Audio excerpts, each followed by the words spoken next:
በ401k እና በአይዩኤል መካከል ያለ ዋና ልዩነቶች አንደኛው ኢንዴክስ ዩኒቨርሳል ላይፍ ላይ አምጥተን ኮንትሪቢዩት ማድረግ ከጀመርንበት ጊዜ ጀምሮ ከቨሬጅ አለን ወይም ደግሞ ኢንካም ፕሮቴክሽን አለን። እኛ አንድ ነገር ብንሆን ራይተዌ 500 ሺህ የሚሆን 1 ሚሊዮን ያደረግነው ራይተዌ ኢንካማችንን ተክቶ ሪስፖንሲቢሊቲያችንን የሚወጣ ነገር በዛች ኮንትሪቢዩት በምናደርጋት ማዘጋጀት እንችላለን ማለት ነው።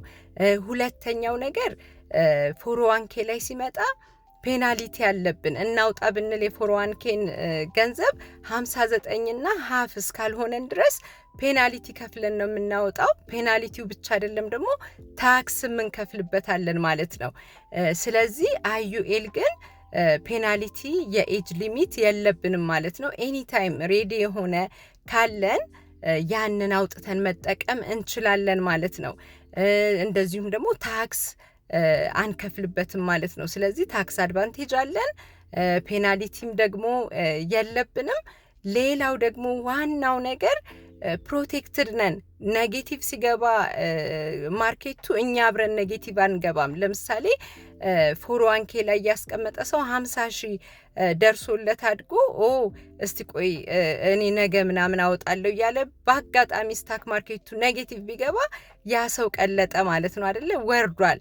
እስኪወጣ ድረስ ደግሞ መጠበቅ አለበት። አይዩኤል ላይ ያስቀመጠ ግን 50 ሺህ ካየ ነገም ተነስቶ ሊያወጣ ቢል አንድ ወርም ኔጌቲቭ ላይ ቢቆይ ማርኬቱ እሱ ግን 50 ሺህ ብሩን አውጥቶ መጠቀም ይችላል ማለት ነው። ኔጌቲቭ ሲገባ አብሮ አይገባበትም። ስለዚህ ይሄንን በሰፊው ማየት የምትፈልጉ ኢንካም ፕሮቴክሽን፣ ታክስ አድቫንቴጅ፣ እንደገና ሊቪንግ ቤኔፊት፣ ካሽ አኮሙሌሽን ማአት ነገሮችን በአንድ ኦል ኢን ዋን የሆነ ኢንዴክስ ዩኒቨርሳል ላይፍ እሱን ማየት የምትፈልጉ ከሆነ ደውሉልኝ፣ ቴክስት አድርጉልኝ። እንዲሁም ደግሞ ዌብሳይቴ ላይ ሊንኩን ተጫኑና ሴቪንግ ዩር ፊውቸር የምትል ቆንጆ መጽሐፍ አዘጋጅቼላችኋለሁ። ዳውንሎድ አድርጉት ማለት ነው። ራይተዊ ልክ ኢንፎርሜሽን እንደሰጣችሁት ወዲያው መጽሐፋችሁን ይሰጣችኋል ማለት ነው። ዳውንሎድ አድርጋችሁ አንብቡት።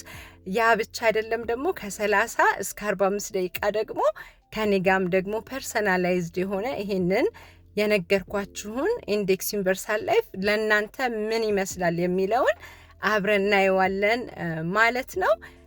ደውሉልኝ፣ ሊንኩ ላይ ሄዳችሁ መጽሐፉን ውሰዱ። ቴንኪዩ። ሰላም ዋሉ። ባይ